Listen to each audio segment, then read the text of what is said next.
No more reasons not to shine. Yeah.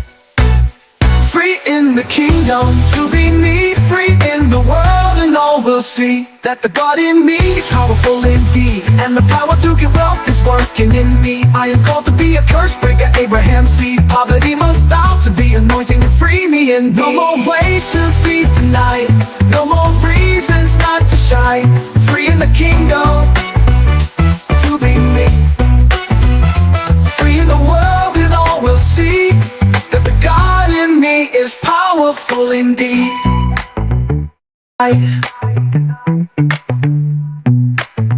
Thanks for joining me on today, and welcome to the Kingdom Wealth Warriors channel, where we equip kingdom-minded believers with spiritual truths to walk in divine authority, wisdom, and wealth. My name is Deb Howard, and I'm your Abundant Life Coach. I'm excited about today.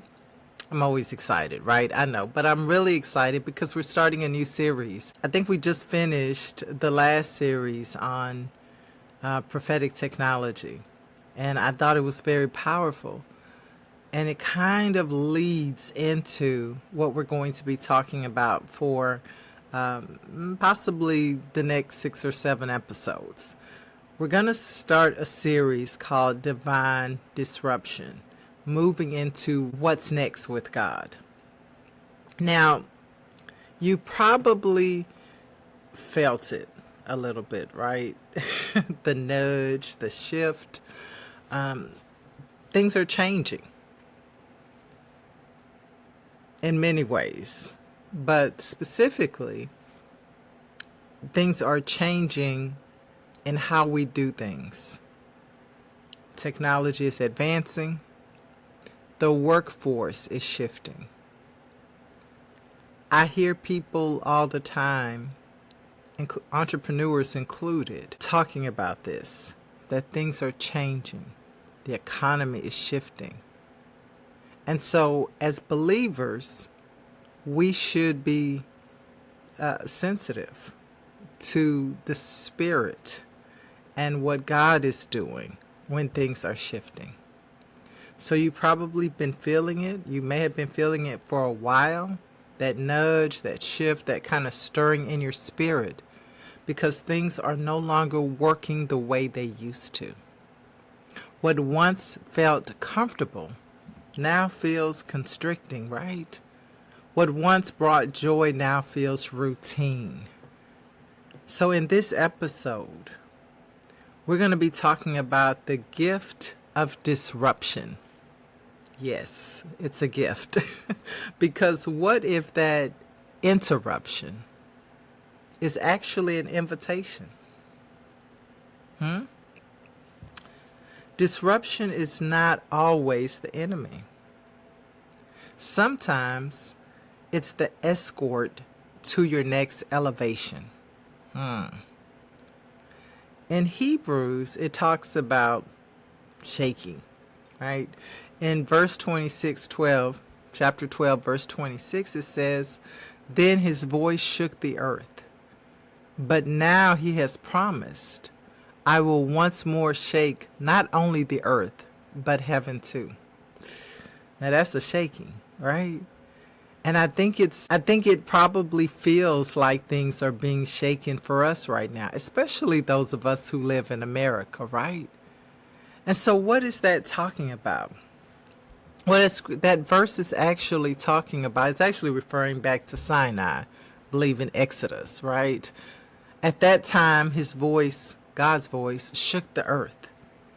It refers to that dramatic and awe-inspiring manifestation of God's presence at Mount Sinai when he gave the law to Israel. The mountain quaked, there was thunder, lightning, a trumpet blast, a physical shaking of the earth to demonstrate God's power. Wow. But here in Hebrews, it talks about a greater shaking that's coming. Now he has promised once more, I will shake not only the earth, but also the heavens. And so even though that scripture may be talking literally, can we apply it to our own lives today? That Possibly in this hour, our lives are being shaken. Definitely our country in America is being shaken. Maybe your emotional life, maybe your family life is being shaken a little bit. What does that look like? Listen, I can remember many times when my life was shaken. But one time in particular, I can tell you, was the most dramatic shaking. And that was when my husband passed away. It was very unexpected and at a very challenging time. We were taking care of family members. Of course, we had our own kids. I had 2 kids. One was a teenager at the time, and the other one was 10. I had 2 of my brothers living with me, my parents. We had just purchased a house that I was pretty certain we couldn't afford. But God. And let me tell you, when he passed, I don't even want to call it a shaking. It was an earthquake.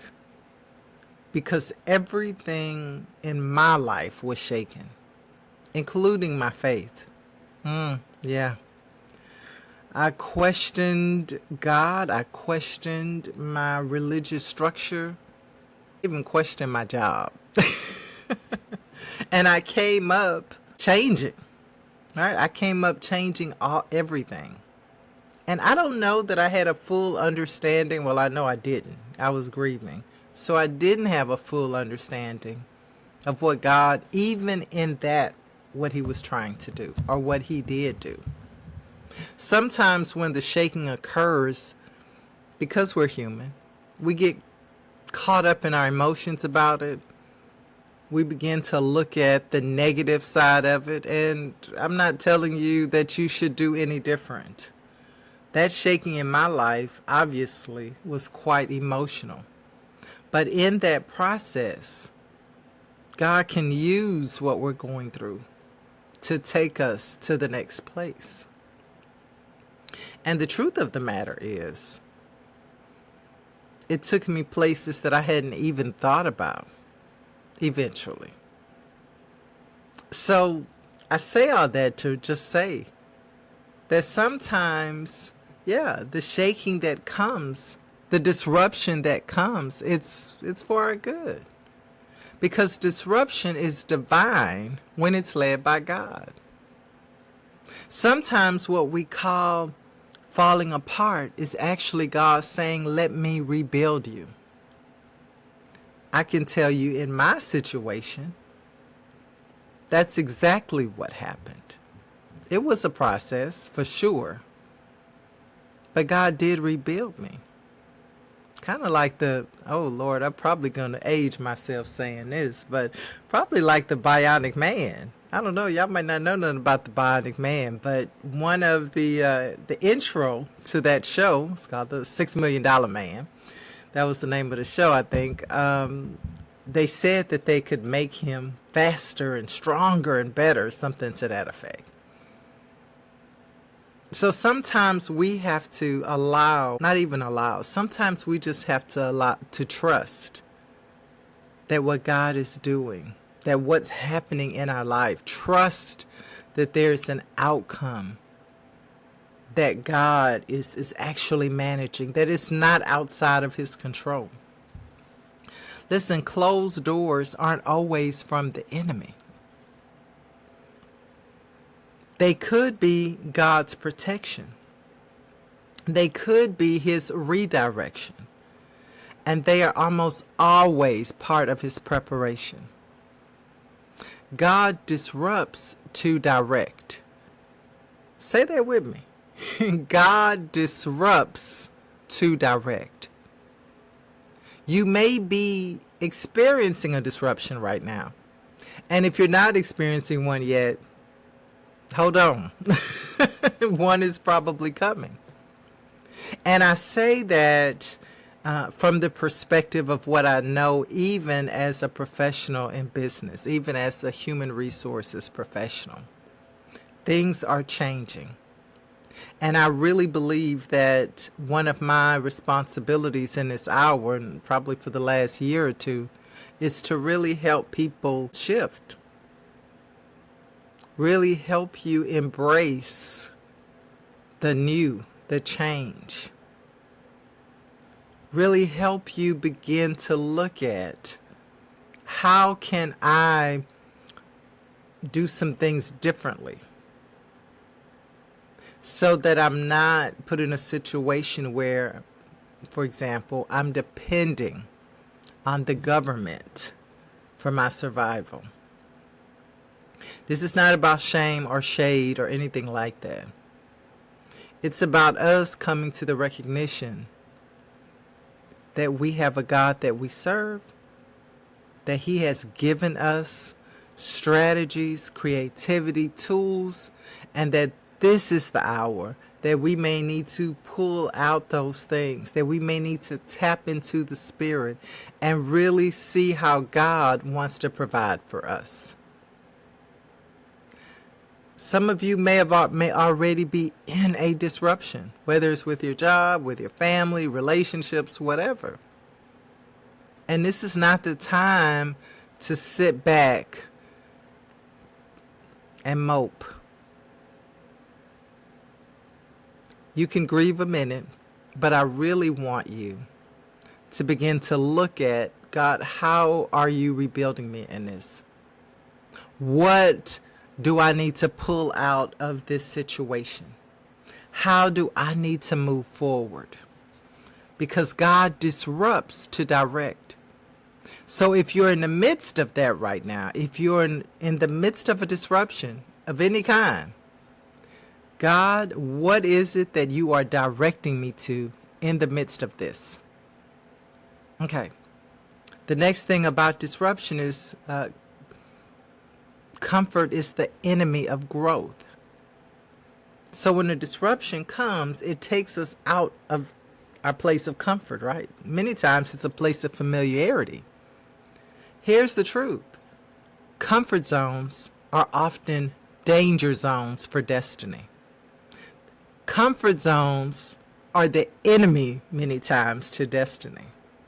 Because for us to get to our purpose, for us to really achieve what God would have us to achieve, it's going to require us to come out of comfort zones. It's going to require us to come out of familiarity. If you're too comfortable, you're probably not growing. If you're not growing, you're probably not moving. And if you're not moving, you just might be missing out on what God has for you. Listen, Joseph didn't fulfill his destiny in the comfort of his father's house. You know, we talked a lot about Joseph in our previous episodes, Joseph in the Bible.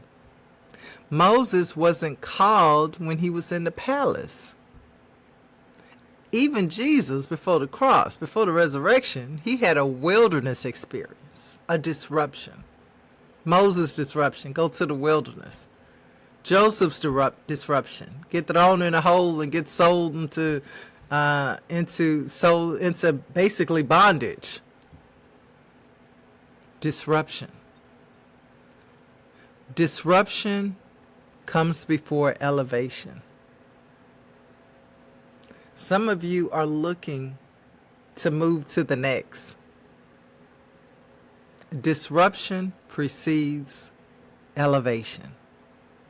Yeah, we're still talking about the gift of disruption because we have to begin to see it as that.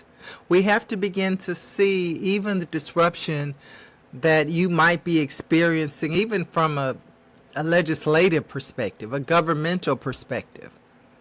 Right? And many governments, not just in America, are dealing with disruption. Many citizens of nations are dealing with upheaval and disruption. It's a gift because in this, in all that is happening, now listen, I'm not political, and I'm definitely not saying, especially if you're in America, I'm definitely not saying that what the current administration is doing is somehow ordained by God. I'm not saying that at all. But what I am saying is that even in the things that we perceive as negative, that God can use that he can use the situation, that he can allow some things to be torn down so they can be rebuilt properly. Okay. The next thing I want you to do is understand that you might be invited just to see differently during this time of disruption, right? The gift of disruption that you might experience. Isaiah 43:19 says, "Behold, I'm doing a new thing. Now it springs forth. Do you not perceive it?" Perception is the key here. When God disrupts, he wants you to see from a higher place. And sometimes, because the disruption that we think is going to occur from this scripture, we think it'll be something that we'll recognize, right? We think it'll be holy, godly, we're going to know. But many times we don't perceive it. Why do you think the question is in the verse? It springs forth. Do you not perceive it?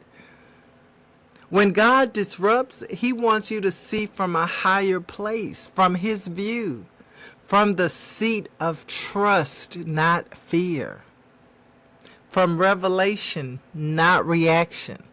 So it requires us to really trust and have our confidence in God. And that means that it requires us to be very intentional about our prayer life, about our worship, about our silent time and hearing from God, because we've got to really develop that confidence in him and in the fact, it is the fact, that he is in control of all things.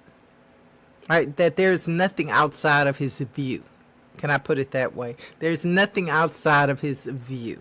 He's not surprised. He's not, oh my God, I can't believe that's happening and I'm God. He's not. Right? It's within the grasp. It's within, what he's doing. And he knows how to work through it. So, disruption is the classroom of clarity. It is in the disruption that we really get our 2020 spiritual vision, because we begin to see the breaking and the tearing apart of some things, and we see the separating of the rightness from the wrongness, if I can put it that way, right? Not so much sin, right? Right now I'm just talking about right and wrong for our life. Right and wrong according to our purpose. Right and wrong according to what God would have you to do. Because there are some good things, you probably heard this before, right? There are some good things that aren't God things. Not because they're sinful, but because they don't align with where you are in your walk, in your season, in your assignment. So disruption is the classroom of clarity. Now, how do you know whether you're in a divine disruption or not? Let me give you some signs that God might be shaking things up. Number one, and I feel like I can testify to all of this. So number one, resources are drying up. Like Elijah at the brook. In my life, I shared with you earlier that when my husband passed, there was a huge shaking. It was, like I said, it was like an earthquake. And one of the first things, resources started drying up. And when I say that, my job started drying up. Faith, right? My religious life, I'll put it that way, for me, started drying up. Now, some of it was, I was questioning things. I always had a lot of questions about things. But I think during that time, what I knew about the Father, I was angry. Let me leave it at that. Let me not get too deep into this story, but I'll just say I don't know that it was enough to sustain me. And so I had to dig deeper into my faith. That was part of that shaking, because what I had was drying up, because what I had was tradition. What I had was religious rituals and not a relationship. Oh, I can say it now. So resources are start drying up when you're in the midst of a disruption. where you were fed doesn't feed you anymore, right? Whether it's a ministry, a job, your own home, a relationship, you're not getting what you need anymore. Resources are drying up. You feel emotionally stretched. Okay? You may not feel like you're broken, but you just feel stretched, like you're giving. You're losing passion for old assignments. Listen.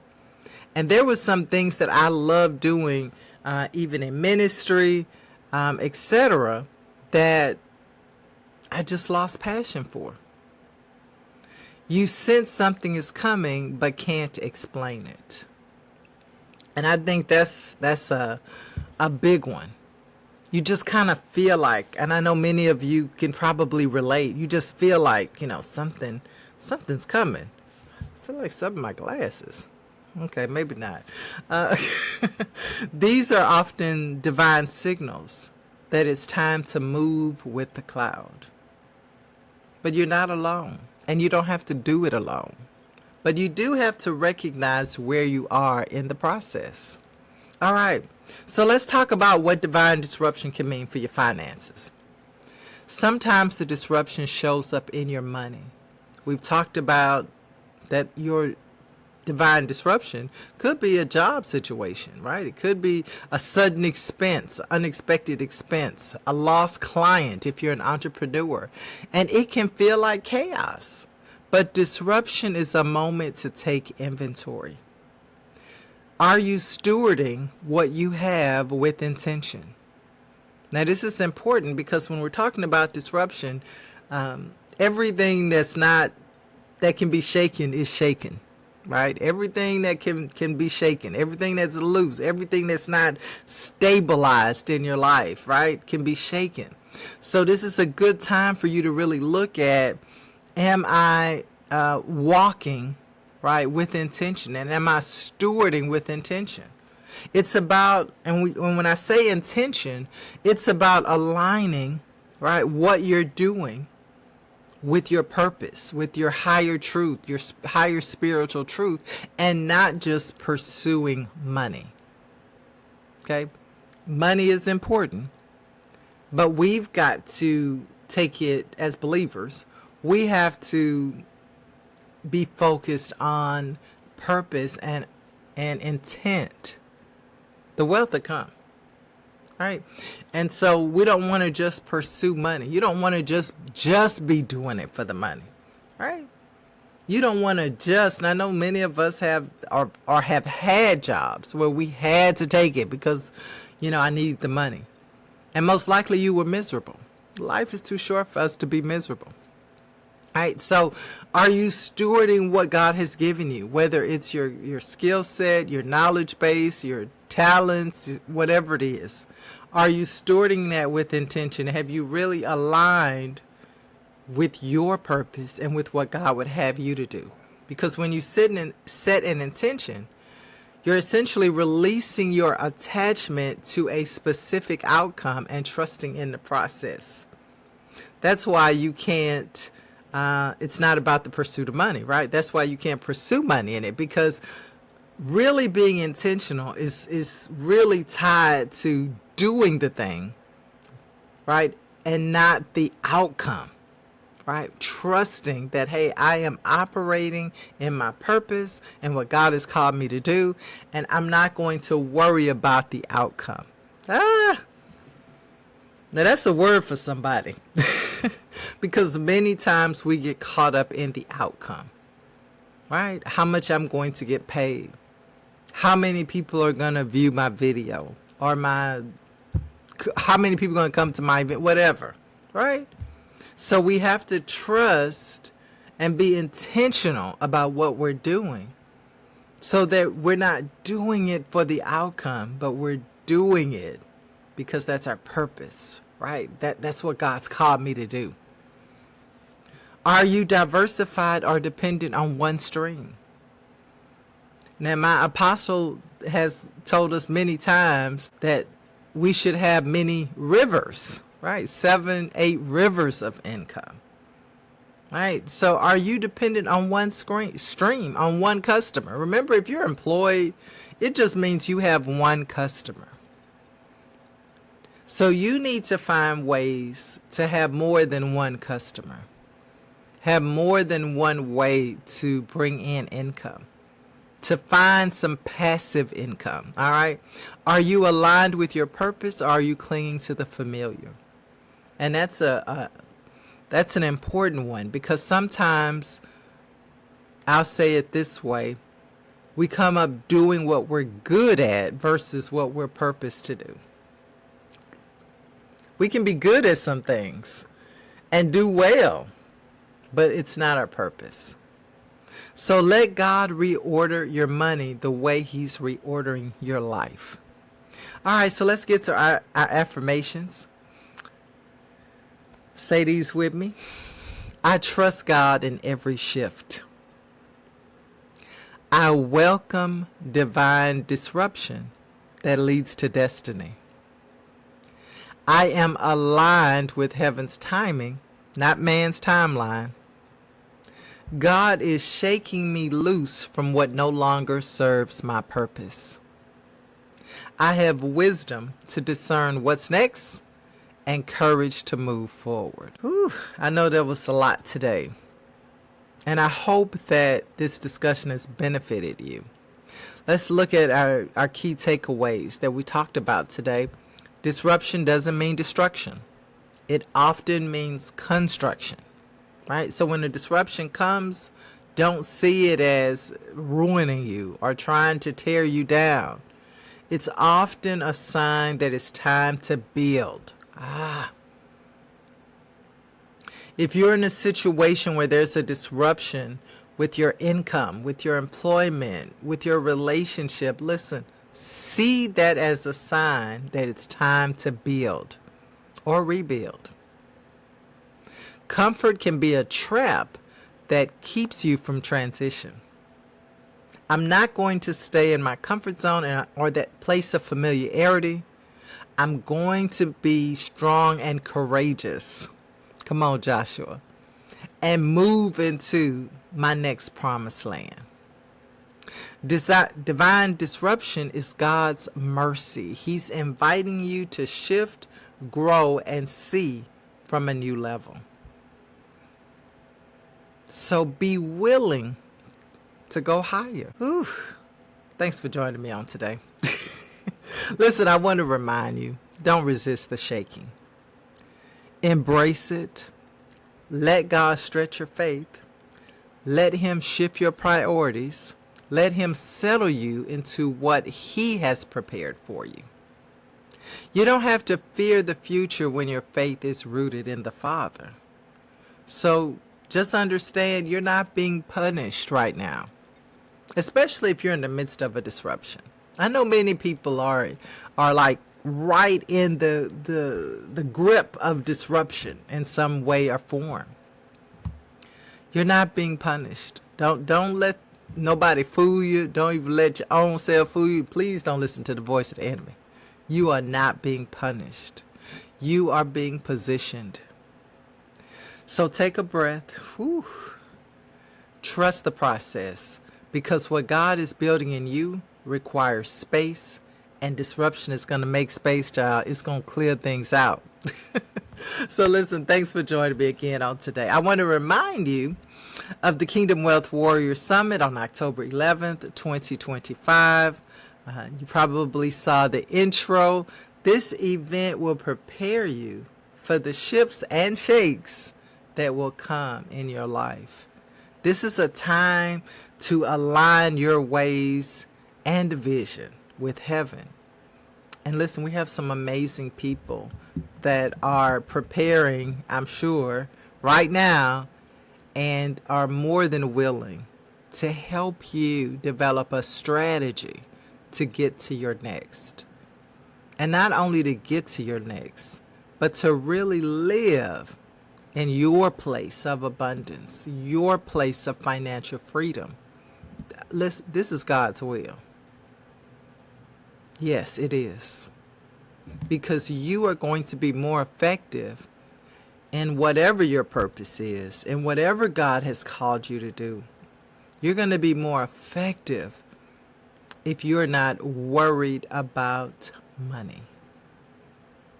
So I want to invite you and I want to challenge you to make that investment and come to the Kingdom Wealth Warrior Summit, October 11th, 2025, here in Houston, Texas. Again, thanks for joining me.